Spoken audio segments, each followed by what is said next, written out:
네, 토끼자 꿀정보 시간입니다. 날씨 때문인지 장마와 더위가 번갈아 이어지니까 금방 지칩니다. 다가오는 일요일이 초복이던데 보양식 좀 살펴볼까요? 이영현 앵커가 좋아하는 보양식은 뭔가요? 저는 단연 삼계탕을 꼽습니다. 대표적인 메뉴죠. 네. 이열치열로 뜨끈한 국물 땀 흘리면서 한 그릇 먹고 나면 든든한데요. 올해는 좀 특별한 삼계탕 어떠신가요? 정지주 기자가 소식 준비했습니다. 자, 혹시 뒤 화면 보셨나요? 삼계탕들 이색 삼계탕인데 그냥 그렇군요. 네, 화면만으로 예술이죠. 네. 그 닭고기 잘 익은 거 죽죽 찢어서 소금 찍어 먹으면은 그리고 국물까지 들이키면은 정말 무슨 말이 더 필요하겠습니까? 네. 자, 그런데 요즘은 그냥 이런 삼계탕만은 안 드시는 것 같아요. 흑임자를 넣어서 까맣게 만든 삼계탕이 있고요. 해산물이 가득해서 주인공이 닭인지 해물인지 헷갈리는 그런 삼계탕도 있습니다. 그래도 삼계탕입니다. 입맛 북돋아주고 기운 되찾아준다는 그 역할은 그대로 담았습니다. 이색 삼계탕의 세계로 지금부터 안내하겠습니다. 본격적인 찜통 더위, 입맛까지 잃기 십상이죠. 이럴 때 생각나는 게 땀도 많이 나고 하니까 보양식이 생각나요. 여름하면 삼계탕이죠. 실제로 사람들이 즐겨 찾는 보양식은 어떤 걸까요? 한 온라인 회사 조사를 보면 삼계탕이 압도적 1위였습니다. 서울의 한 삼계탕 전문점, 색이 독특하다고해서 찾아왔습니다. 드디어 삼계탕 등장했는데요. 익숙한 뽀얗고 하얀 국물이 아닙니다. 온통 까만색인데요. 일반 삼계탕과 비교했더니 차이가 더 크게 느껴집니다. 주방에 그 비밀이 있는데요. 주방 한쪽에서 수상한 가루가 등장합니다. 이게 저희 집 삼계탕의 비밀 흑임자 가루입니다. 흑임자, 바로 검은깨였습니다. 흑임자에 포함되어 있는 식물성 기름인 리놀렌산은 콜레스테롤 수치를 낮춰주는 효과가 있기 때문에 닭과 함께 드신다면 건강을 지키는 데도 큰 도움이 됩니다. 흑임자 삼계탕 만드는 과정입니다. 깨끗하게 씻은 닭 속에 찹쌀과 인삼, 대추를 넣어줍니다. 닭고기의 부드러운 식감을 살리기 위해 1시간 정도 초벌로 삶습니다. 체에 받쳐두면 기름기가 빠져나가면서 잡냄새도 덜 나고요. 맛도 더 담백해집니다. 흑임자뿐 아니라 보리와 흰콩, 검은콩, 흰쌀 등 총 6가지 곡식을 배합해서 함께 준비하는데요. 삼계탕 국물의 고소한 맛을 한층 극대화시켜줍니다. 여기에 흑임자를 섞어 물과 함께 반죽을 해줍니다.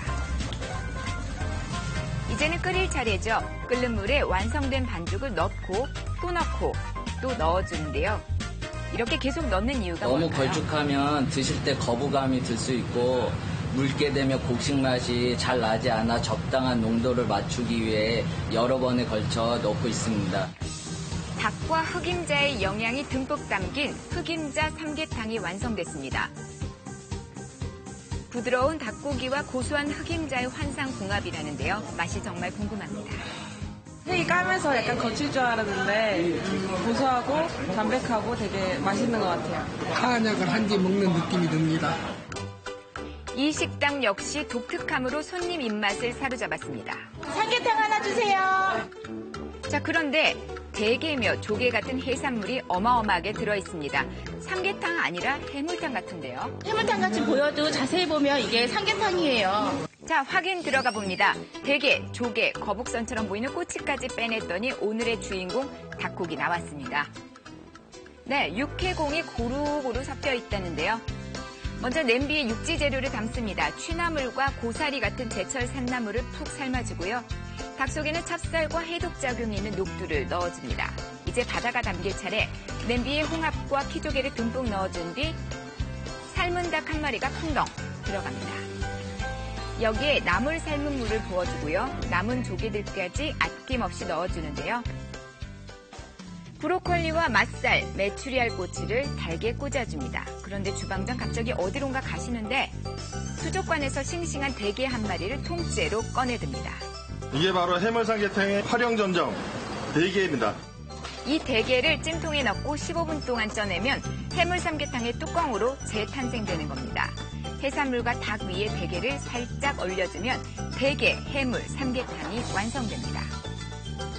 맛과 영양은 물론 보는 즐거움도 가득하죠. 온 가족이 배불리 먹어도 충분하다고 하는데요. 닭다리도 뜯어야 하고 조개도 먹어야 하고 또 국물도 마셔야 하니 손님들 정말 비주얼도 좋은데요. 맛까지 끝내줍니다. 베개도 먹고 삼계탕도 먹고 몸보신 2배 되는 것 같아요. 이색 삼계탕 만드는 법을 배워볼까요? 먼저 카레 삼계탕입니다. 향긋한 카레와 쫄깃한 닭의 만남이죠. 누린내를 잡기 위해 닭을 잘 손질해야 합니다. 기름기가 많은 닭의 꽁지는 잘라내고요. 2시간 이상 불린 찹쌀에 카레가루를 섞어줍니다. 닭 속에는 마늘과 대추를 함께 넣고 다리를 X자 모양으로 교차시킨 후 고정합니다. 압력밥솥에 닭과 한입 크기로 자른 감자, 당근, 마늘, 양파를 넣어주고요. 마른 미역도 찬물에 불려줍니다. 삼계탕 요리에 미역이 들어가니 약간 생소한데요. 닭고기는 산성식품이고 미역은 알칼리성 식품인데요.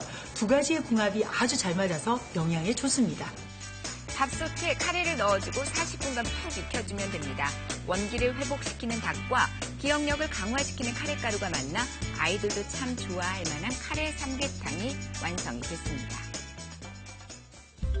뜨끈한 국물 맛을 봤다면 이번에는 시원한 초계탕을 만나볼까요? 냄비에 자른 닭과 황기, 대파, 마늘, 양파를 넣고요. 1시간 동안 푹 끓여줍니다. 이제 시원한 육수를 준비해야 하는데요. 기름기 제거를 위해 체에 받친 후에 차가운 냉장실에 3시간 정도 넣어둡니다. 닭고기는 먹기 좋은 크기로 찢어서 접시에 담아주고요. 그 위에 오이와 당근, 적 양배추를 고명으로 올려줍니다. 차가워진 닭육수에는요, 설탕과 소금, 식초, 간장, 연겨자를 넣고 잘 섞어 국물을 만들어주는데요. 이걸 그릇에 부어줍니다. 궁중에서도 더위를 식히기 위해 먹었다는 보양 음식 초계탕이 완성이 됐습니다.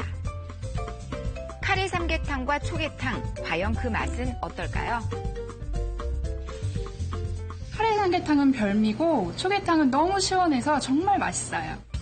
오늘도 무덥습니다. 몸도 마음도 지치기 쉽죠. 이색 삼계탕으로 색다른 맛과 건강까지 모두 챙겨보시길 바랍니다.